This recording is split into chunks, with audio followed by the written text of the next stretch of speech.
C'est le plus spectaculaire naufrage survenu près des côtes bretonnes depuis 20 ans. Le Erika, un pétrolier de 180 mètres de long, s'est littéralement coupé en deux. Le 12 décembre 1999, fracassé par une mer déchaînée, le pétrolier Erika se casse en deux au large du Morbihan. Malgré les tentatives de remorquage des deux morceaux du navire, des milliers de litres d'hydrocarbures se retrouvent dans l'océan Atlantique. Des opérations de protection des côtes sont alors mises en place. L'Ailette, un remorqueur de haute mer équipé pour récupérer les hydrocarbures. C'est la première tentative de lutte contre les nappes de fioul.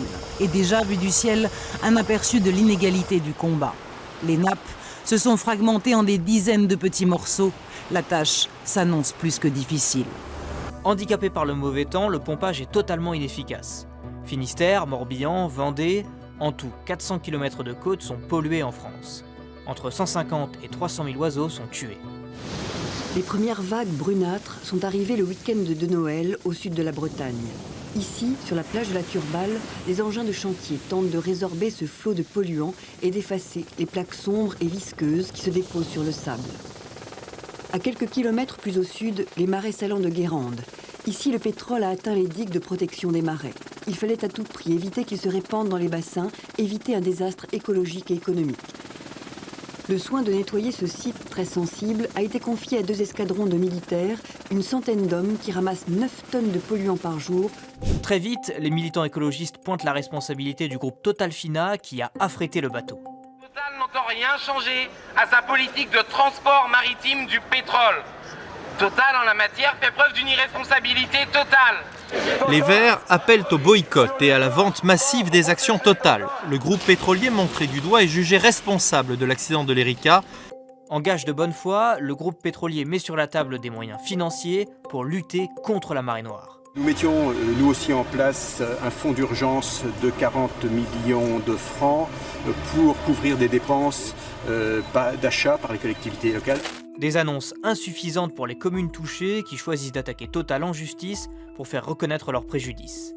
Elles souhaitent que le groupe paie l'intégralité des dommages évalués à 1 milliard d'euros.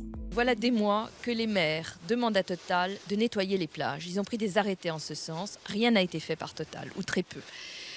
Par conséquent, ce sont les communes qui ont continué. Elles ont dépensé beaucoup d'argent. Vous voyez que malheureusement, le résultat n'est pas là et que le préjudice continue. Et par conséquent, les communes sont décidées à passer à la vitesse supérieure et donc à assigner directement Total pour qu'un juge statue. Une procédure marathon s'engage. En 1999, un premier rapport d'enquête est présenté, le rapport Tourret-Guibert. Il souligne les responsabilités de l'affréteur Total, des armateurs et de la société italienne Rina, qui a certifié le bateau malgré le mauvais état de sa structure. Il établit la responsabilité de toutes les parties engagées dans le drame.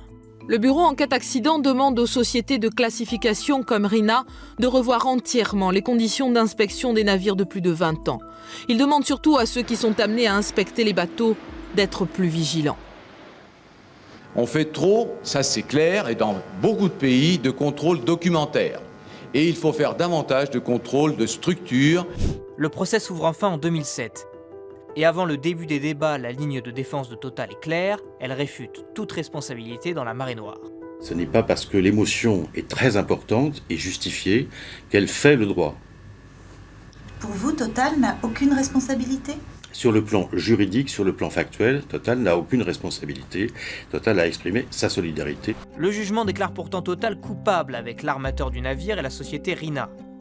Surtout, le verdict introduit une nouvelle notion juridique, celle du préjudice écologique, qui chiffre les dégâts sur l'écosystème et institue le principe du pollueur-payeur. La classe politique s'en félicite. Je crois qu'il y a un premier message.